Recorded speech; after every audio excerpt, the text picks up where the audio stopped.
नमस्कार दोस्तों, आज के हमारे इस वीडियो में हम आपके लिए अपरा एकादशी की व्रत कथा लेकर आए हैं।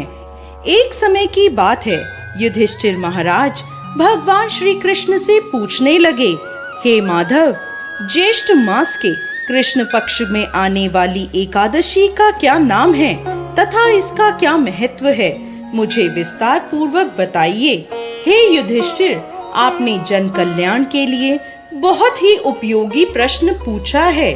ज्येष्ठ मास के कृष्ण पक्ष में आने वाली एकादशी का नाम अपरा एकादशी है। यह एकादशी प्रेत योनि में गई हुई जीवात्मा को मुक्ति प्रदान करती है। इसलिए इस एकादशी के दिन अपने पूर्वजों का ध्यान करते हुए व्रत का पालन करना चाहिए। पुरातन समय में महीध्वज नाम का एक महान राजा राज्य करता था। वो बहुत ही धर्मात्मा था। उसके राज्य में प्रजा सुख पूर्वक निवास कर रही थी।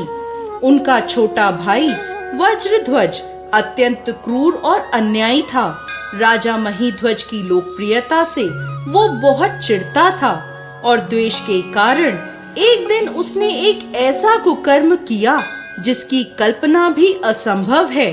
रात्रि के समय वह महल में गया और उसने अपने भाई महीध्वज की हत्या कर दी और उसके शव को बेरहमी से नगर के बाहर एक पीपल के पेड़ के नीचे गाड़ दिया।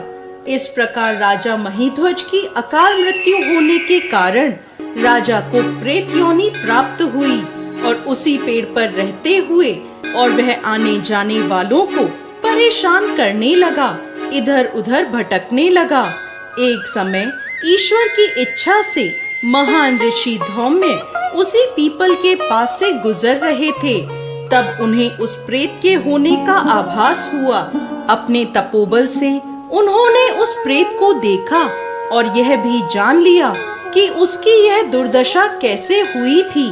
उदार मन वाले ऋषि ने प्रेत की योनि में रहने वाले राजा को पेड़ से नीचे उतारा और उन्हें परलोक विद्या का दान दिया। करुणा से वशीभूत होकर ऋषि ने राजा को प्रेत योनि से मुक्ति प्रदान करने हेतु अपरा एकादशी का अनुष्ठान किया और उन्होंने एकादशी का पुण्य फल राजा को अर्पित कर दिया। इस पुण्य फल के प्राप्त होते ही राजा महीध्वज की प्रेत योनि से मुक्ति हो गई और वह ऋषि को धन्यवाद देते हुए दिव्य विमान में विराजमान होकर वैकुंठ को चले गए।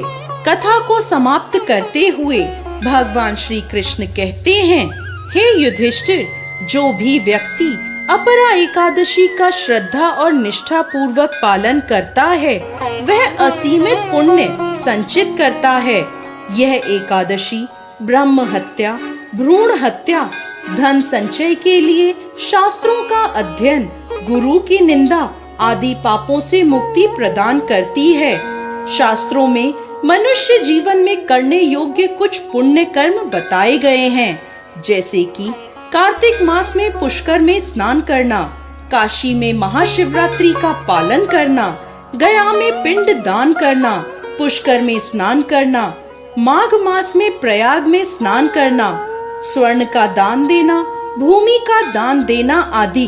वर्तमान समय में जो व्यक्ति यह सभी पुण्य कर्मों को नहीं कर पाते वह इन सभी का फल अपरा एकादशी का व्रत और पूजन करके प्राप्त कर सकते हैं। व्यक्ति को अपरा एकादशी के व्रत का पालन पूरी निष्ठा पूर्वक करना चाहिए। जय श्री हरि विष्णु।